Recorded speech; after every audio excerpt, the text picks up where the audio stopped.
तो इनिशियली हुआ क्या था बेटा, ये चीज आइडेंटिफाइड नहीं थी कि डीएनए जेनेटिक मटेरियल है या आरएनए जेनेटिक मटेरियल है या प्रोटीन जेनेटिक मटेरियल है। तीनों चीजों में कॉन्ट्राडिक्शन था, इन तीनों में कुछ आइडेंटिफाइड नहीं था कि तीनों में जेनेटिक मटेरियल पे कौन एक्ट कर रहा है। तो इस चीज को पता करने के लिए कि इन तीनों में से जेनेटिक मटेरियल कौन है, कुछ सीरीज ऑफ एक्सपेरिमेंट्स परफॉर्म करे गए और उन्हीं एक्सपेरिमेंट में सबसे पहला एक्सपेरिमेंट जो किया गया था उसका नाम था ग्रिफिथ एक्सपेरिमेंट। तो यहाँ पे हम लोग सबसे पहले बात करने वाले हैं बेटा ग्रिफिथ एक्सपेरिमेंट की, जिसको फेडरिक ग्रिफिथ ने किया था 1928 में। तो ग्रिफिथ एक्सपेरिमेंट हम लोग यहाँ पे सबसे पहले शुरू कर रहे हैं बेटा, और इसी एक्सपेरिमेंट को कभी कभी ट्रांसफॉर्मेशन प्रिंसिपल के नाम से भी पूछा जाता है।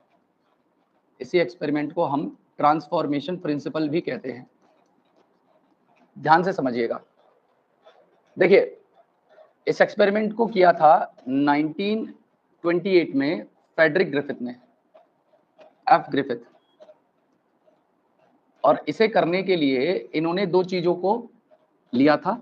सबसे पहला इन्होंने एक निमोनिया कॉजिंग बैक्टीरिया लिया था, निमोनिया कॉजिंग बैक्टीरिया लिया था, जिसे हम जानते हैं स्ट्रेप्टोकोकस निमोनी के नाम से। जिस बैक्टीरिया को हम स्ट्रेप्टोकोकस निमोनी के नाम से भी जानते हैं, और इसी का दूसरा नाम होता है डिप्लोकोकस निमोनी। इसी बैक्टीरिया को हम डिप्लोकोकस निमोनी भी कहते हैं। अब ये जो बैक्टीरिया लिया गया था स्ट्रेप्टोकोकस निमोनी या डिप्लोकोकस निमोनी, ये दो फॉर्म में प्रेजेंट था। एक इसकी फॉर्म थी जिसे कहा गया था आपका एस स्ट्रेन, और इसकी दूसरी फॉर्म थी जिसे नाम दिया गया था आर स्ट्रेन। अब ये एस और आर स्ट्रेन में क्या अंतर था, तो ध्यान से समझिएगा। देखिए, एस स्ट्रेन के पास में, इस एस स्ट्रेन वाले जो डिप्लोकोकस निमोनी थे, इन बैक्टीरियाज के पास में एक स्मूथ म्यूकस या म्यूको पॉलीसेकेराइड कोट हुआ करता था, जो कोट इन बैक्टीरियाज के पास में नहीं था। और ये जो कोट इनके चारों तरफ म्यूकस का है या पॉलीसेकेराइड का है, ये इन्हें पैथोजेनिक कैरेक्टर देता था, साथ में होस्ट के इम्यून सिस्टम से भी प्रोटेक्ट करता था। तो मैं यहाँ पे इस बात को ऐसे लिख रहा हूं कि ये एस स्ट्रेन वो थे, एस डेजिग्नेट यहाँ पे करता था स्मूथ, और यहाँ पे आर से डेजिग्नेट होता था रफ, आर से डेजिग्नेट होता था रफ। तो स्मूथ का मतलब क्या था, they are covered by, they are covered by smooth mucus coat, जो बेसिकली बना हुआ था पॉलीसेकेराइड का। और ये जो म्यूकस कोट है, ये प्रोवाइड करता था इन्हें पैथोजेनिक कैरेक्टर, ये इन्हें पैथोजेनिक कैरेक्टर देता था, और साथ में ये इन बैक्टीरियाज को प्रोटेक्ट भी करता था, ये इन्हें प्रोटेक्ट भी करता था फ्रॉम होस्ट इम्यून सिस्टम, वो उन्हें होस्ट इम्यून सिस्टम से बचाने का काम भी करता था।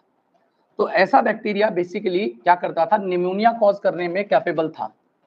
तो इस बैक्टीरिया को मैं कह सकता हूं कि ये बैक्टीरिया पैथोजेनिक था, और पैथोजेनिक फॉर्म को हम लोग कहते हैं वायरुलेंट फॉर्म। पैथोजेनिक फॉर्म को हम लोग नाम देते हैं वायरुलेंट फॉर्म। और बेटा यहाँ पे जो दूसरा बैक्टीरियल फॉर्म थी, it is not covered by smooth coat, ये स्मूथ कोट से कवर्ड नहीं था, और इसी वजह से ये बैक्टीरिया हमारा नॉन पैथोजेनिक था, नॉन पैथोजेनिक था। और ऐसी फॉर्म को हम ए वायरुलेंट फॉर्म कहेंगे, ऐसी फॉर्म को हम ए वायरुलेंट फॉर्म कहेंगे। और दूसरी चीज जिसके ऊपर ये टेस्ट करते थे इन सारी चीजों को, वो थे हमारे माइस। दूसरी चीज जो इन्होंने ली थी अपने एक्सपेरिमेंट को करने के लिए, एक तो इस बैक्टीरिया स्ट्रेप्टोकोकस निमोनी या डिप्लोकोकस निमोनी की दो फॉर्म को लिया था, एस स्ट्रेन को और आर स्ट्रेन को। एस स्ट्रेन में खास बात ये थी कि उसके पास में स्मूथ कोट था, और वो कोट इन्हें पैथोजेनिक बना रहा था, साथ में होस्ट के इम्यून सिस्टम से भी बचा रहा था। और रफ स्ट्रेन जो थी, उसको कोई भी स्मूथ कोट कवर करने के लिए नहीं था, इस वजह से ये नॉन पैथोजेनिक या एवायरुलेंट फॉर्म हुआ करता था। और दूसरी चीज जिसके ऊपर ये टेस्ट करते थे सारी चीजों का, वो था हमारा माइस। तो यहाँ पे इन्होंने क्या क्या किया इस बात को हम अभी समझेंगे। आप इसे जल्दी से नोट डाउन करिए, फास्ट, जल्दी से इसे नोट डाउन करिए।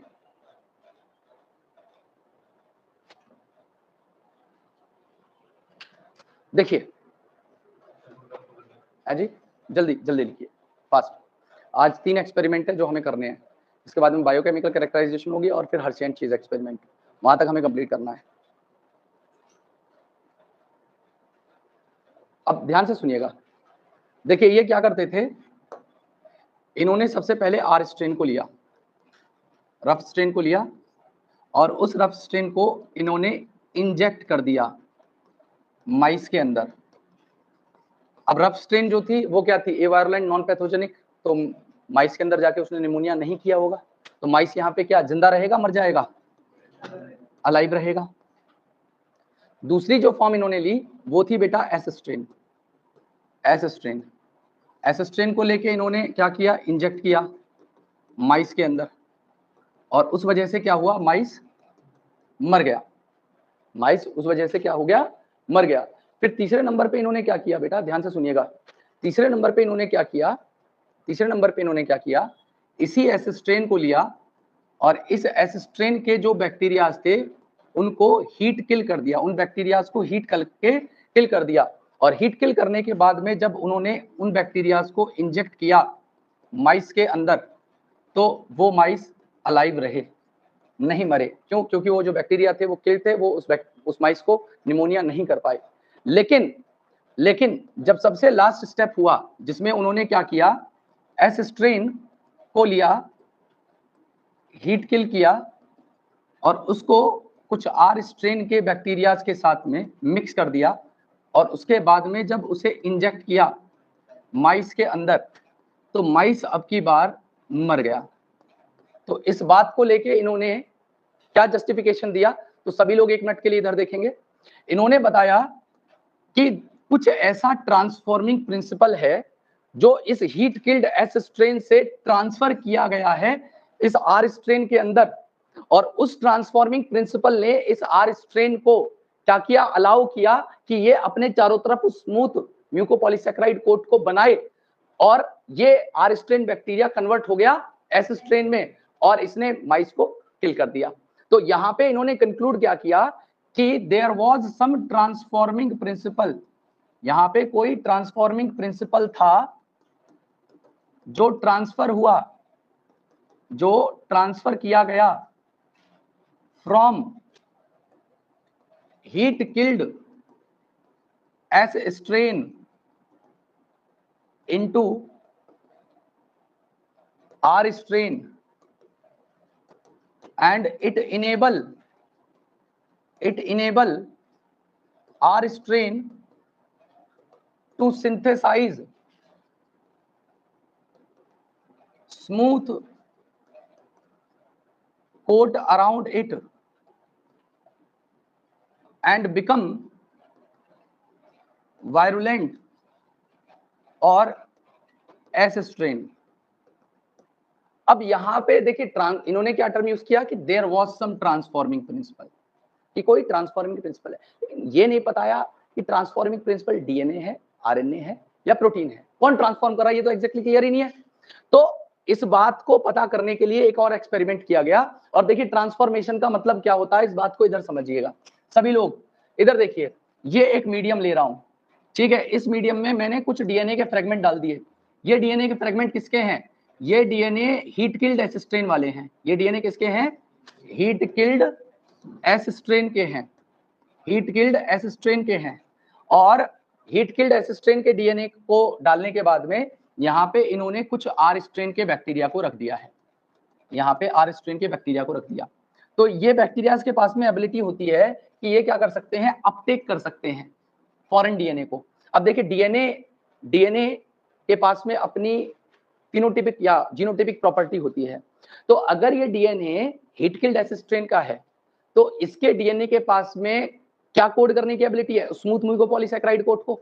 तो ये डीएनए जब इस आर स्ट्रेन के अंदर गया तो आर स्ट्रेन के अंदर जाने के बाद में इसने क्या करना शुरू कर दिया होगा, स्मूथ म्यूकोपॉलीसैकेराइड कोड को कोड करना शुरू कर दिया होगा। और जब उसने कोड किया तो यहाँ पे इसके पास में आर स्ट्रेन वाले बैक्टीरिया के पास में स्मूथ म्यूकस कोट बनना शुरू हो गया और ये जो आर स्ट्रेन का बैक्टीरिया था ये एस स्ट्रेन में कन्वर्ट हो गया। लेकिन यहाँ तो मैंने डीएनए टर्म यूज कर लिया है, ये इन्होंने डीएनए नहीं बताया, इन्होंने ये नहीं बताया कि डीएनए था, ट्रांसफॉर्मिंग प्रिंसिपल आरएनए है या प्रोटीन है। इस चीज को करने के लिए एक एक्सपेरिमेंट और किया गया था, पहले आप इसे लिखें फिर हम उस एक्सपेरिमेंट की बात करेंगे जल्दी से। बेटे हाँ, कायदे में आर स्ट्रेन के पास में अपना डीएनए भी है और एस स्ट्रेन वाला भी डीएनए है। हाँ, फॉरेन डीएनए भी कोड कर सकता है। इसी चीज को हम लोग कहेंगे बायोटेक्नोलॉजी पढ़ेंगे, बायोटेक्नोलॉजी में ट्रांसफॉर्मेंट नॉन ट्रांसफॉर्मेंट बैक्टीरिया पढ़ाए जाएंगे आपको। तो वहां पे भी बताया जाएगा कि बैक्टीरिया बाहर के डीएनए को लेके वो जो जिस डीएनए को अपटेक कर रहा है उस डीएनए की एबिलिटी या प्रॉपर्टी शो करने लग जाता है। ये बताया जाएगा जब बायोटेक्नोलॉजी में आपको पढ़ाऊंगा। अभी फिलहाल आप इसे नोट डाउन करें। कहां से लिखना है, यहाँ से लिखना है, जहां से लिखना है वहां से लिखिएगा, जल्दी से जल्दी करें। 3 एक्सपेरिमेंट है जो कंप्लीट करने हैं बेटा।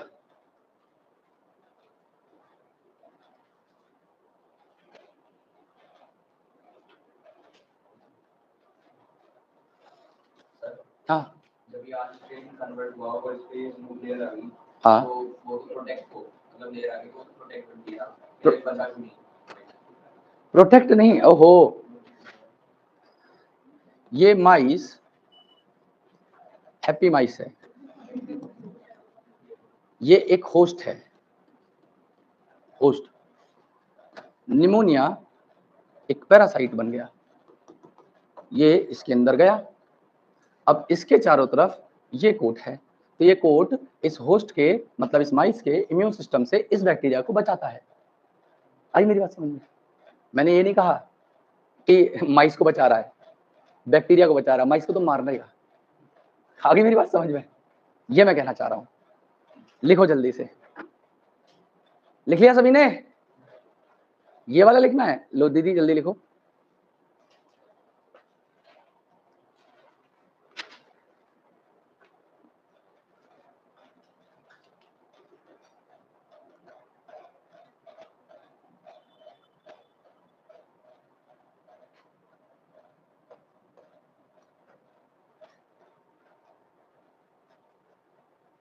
जल्दी से लिखिए।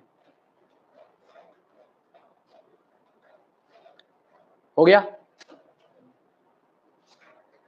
अब इसमें दूसरा काम, मतलब यहाँ पे ये तो पता ही नहीं था कि ये जो ट्रांसफॉर्म कर रहा है इस एस स्ट्रेन आर स्ट्रेन को जाके, मतलब ये जो ट्रांसफॉर्मिंग प्रिंसिपल है, इस ट्रांसफॉर्मिंग प्रिंसिपल का बायोकेमिकल नेचर नहीं पता, इसका बायोकेमिकल नेचर नहीं पता, ठीक है, ये आइडेंटिफाइड नहीं है, ये आइडेंटिफाइड नहीं है। यहाँ पे ये नहीं पता कि ये डीएनए है, आरएनए है या प्रोटीन है, नहीं पता, इस चीज के बारे में कुछ नहीं पता। क्लियर है मेरी बात? अब इसी चीज को पता किया गया by biochemical characterization of transforming principle से, ठीक है। यहाँ पे दूसरा काम किया गया, बायोकेमिकल कैरेक्टराइजेशन की गई ट्रांसफॉर्मिंग प्रिंसिपल की, ट्रांसफॉर्मिंग प्रिंसिपल की। और इसे करने के लिए इन्होंने क्या किया, तो ध्यान से समझिएगा। इसको 3 लोगों ने किया था। It was no performed by या done by Avery MacLeod and McCarty. ये 3 लोग थे जिन्होंने इस एक्सपेरिमेंट को किया। और इसको करने के लिए इन्होंने सबसे पहले क्या किया, हीट किल्ड एस स्ट्रेन से आइसोलेट किया डीएनए को, आरएनए को और प्रोटीन को प्यूरिफाइड फॉर्म में, प्यूरिफाइड फॉर्म में, डीएनए को, आरएनए को और प्रोटीन को प्यूरिफाइड फॉर्म में। और ये क्या करते थे, ध्यान से देखिएगा, सभी लोग एक मिनट समझ लीजिए, लिख लीजिएगा, बस थोड़ी देर में हो जाएगा यहाँ पे खत्म। ये क्या करते थे, डीएनए को ले लिया प्यूरिफाइड फॉर्म में, आरएनए को ले लिया प्यूरिफाइड फॉर्म में, और प्रोटीन को ले लिया प्यूरिफाइड फॉर्म में, और इसके साथ में इन्होंने आर स्ट्रेन को रखा और पहली बार में एंजाइम यूज कर लिया प्रोटीएज। अब देखिए प्रोटीएज जो एंजाइम है ये बेसिकली क्या करेगा, प्रोटीन को डाइजेस्ट करेगा। अब प्रोटीन ट्रांसफॉर्मेशन करवा रही होती तो ट्रांसफॉर्मेशन रुकता, यहाँ पे ट्रांसफॉर्मेशन तो डीएनए करवा रहा है, तो यहाँ पे ट्रांसफॉर्मेशन कंटिन्यू रहेगा नहीं रहेगा, तो यहाँ पे ट्रांसफॉर्मेशन कंटिन्यू, कोई इफेक्ट नहीं पड़ा ट्रांसफॉर्मेशन के ऊपर। और दूसरे नंबर पे इन्होंने क्या किया, दूसरे नंबर पे फिर से दूसरे स्टेप में डीएनए लिया, आरएनए लिया और फिर से प्रोटीन को लिया जो प्यूरिफाइड फॉर्म में एस स्ट्रेन से आइसोलेट किए गए थे, और फिर से आर स्ट्रेन को साथ में रखा, और यहाँ पे फिर से इन्होंने आरएनएज एंजाइम को यूज किया, और आरएनएज बेसिकली आरएनए को डाइजेस्ट करेगा, लेकिन ट्रांसफॉर्मेशन तो डीएनए कर रहा था, ट्रांसफॉर्मेशन यहाँ पे कंटिन्यू रहेगा, ट्रांसफॉर्मेशन के ऊपर कोई फर्क नहीं पड़ने वाला, तो यहाँ पे ट्रांसफॉर्मेशन कंटिन्यू रहा। उसके अलावा तीसरे नंबर पे पहले स्टेप में ये किया, दूसरे स्टेप में ये किया, तीसरे स्टेप में ये किया, फिर से इन्होंने डीएनए लिया, फिर से आरएनए लिया, फिर से प्रोटीन को लिया, और फिर से आर स्ट्रेन को लिया, और अब की बार जो एंजाइम यूज किया वो था डीएनएज एंजाइम, और डीएनएज ने क्या किया, डीएनए को डाइजेस्ट कर दिया। अब ट्रांसफॉर्मेशन यही करवा रहा था, तो अब की बार ट्रांसफॉर्मेशन स्टॉप, क्या हो जाएगा, अब की बार स्टॉप हो जाएगा, तो यहाँ पे क्या हो जाएगा, ट्रांसफॉर्मेशन स्टॉप हो जाएगा। अब इस चीज को करने के बाद में इन्होंने क्या कंक्लूड किया, इन्होंने कंक्लूड किया कि DNA is the genetic material, लेकिन फिर भी कुछ बायोलॉजिस्ट इस चीज से वो नहीं थे, कन्विंस नहीं थे, तो फिर एक और एक्सपेरिमेंट किया गया। तो इन्होंने यहाँ पे क्या कंक्लूड किया, इसका कंक्लूजन क्या था इस एक्सपेरिमेंट को करने का, इसका कंक्लूजन ये निकल के आया कि DNA is genetic material, DNA genetic material होता है, but few